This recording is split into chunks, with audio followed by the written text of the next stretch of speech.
So, Canada, I'm thinking many of you, thank you. I knew it'd be popular. People said to me, bad idea to get it now. I'm very popular.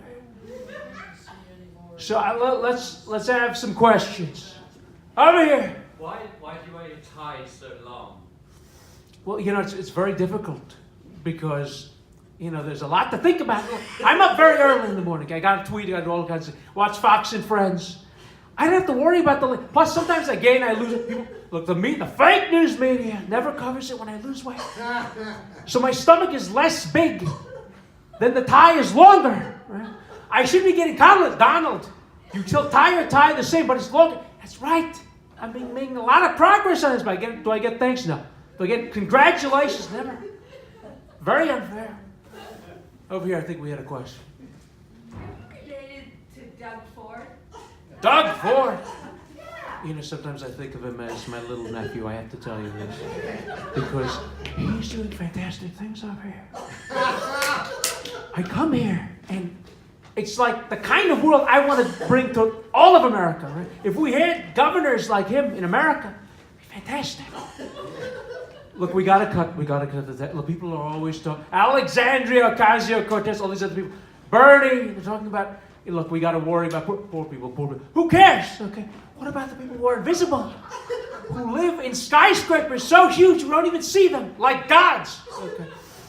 And you're not looking at their tears when they look at their bank statements and they've lost like millions of dollars, even if they're billionaires. Okay. Millions of dollars for like all kinds of social programs, things like that.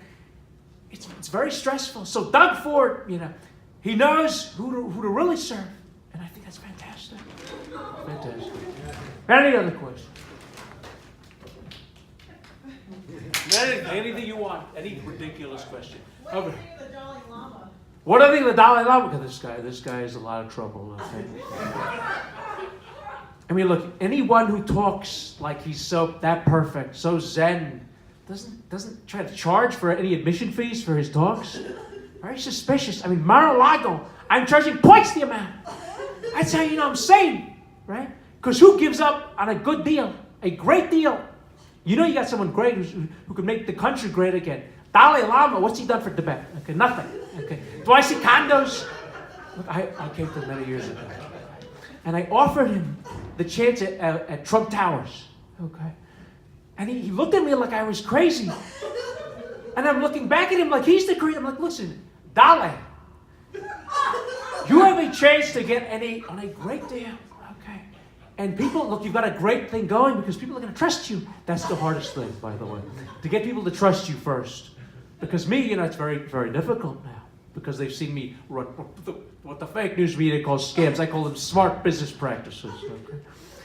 So this guy, I don't know what's going on with him, but let me tell you something. He's got bodies buried somewhere or something. Someone that crazy who looks that good, he's not that good. He's not that good.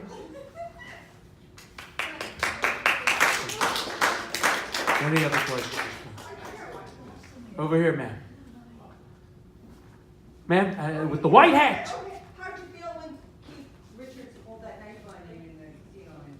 Keith Richards did what? Pulled a knife on me. Look, I have to tell you, okay, because my diet is not always the best. Sometimes it's very late, and the only thing open is the McDonald's drive-thru. So I have to get that food, and maybe sometimes my memory is not always the best. So I don't remember him doing that. Oh yeah, you don't remember why he did it. You weren't going to pay them. I wasn't going to pay the Rolling Stones. No, you weren't. But let me tell you something, okay? They've made a lot of money doing very bad things. I'm not going to get into it. But they've done many bad things. I could tell everybody, but look, I'm still holding out hope that he's a good guy and that he's going to do the right thing. If I didn't want to pay them, it was for very good reasons. Very good reasons. I'm sure you understand. I mean, look, regular folks like you might have to pay like $100, $200 for a ticket. Okay? It's exorbitant. I was really standing up for you by refusing to pay those kinds of prices. Okay. Thank you. Sir, in the blue shirt. When did I meet Stormy Daniels? Look, I may have met her by accident in a big crowd gathering like this. Okay, she would have come up to me, Mr. Trump, can I have your autograph? You know how these women are, right? Some of these guys too. I don't have to tell you. Some of these guys also. And she would have asked for my autograph. I would have said, all right, sure, fine, ma'am, whatever. And then she makes this huge scandal, okay? Lies about me. It's very embarrassing. I feel very embarrassed for her little daughter, okay? Because someone who makes lies up like that, very untrustworthy, okay? So I may have met her, but everything else she said, look, I don't have time for this nonsense, okay? Because I can pay women way better than that, okay? Way better. So if you think about it, why would I take that kind of risk? I have got one hot woman after another coming after me. I'm going to settle for like a 7 out of 10 out of best? I don't think so. I don't think so. So, You call her horse face. I thought that was kind of hacky. hacky. My God, the things she said about my body.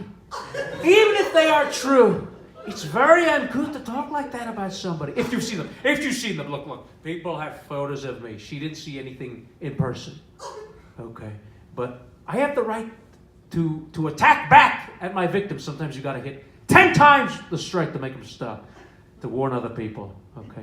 But I want to thank you very much, folks. You've been a wonderful audience. And thank you so much for your questions. And thank you to Glenn Ross over here for earning a fantastic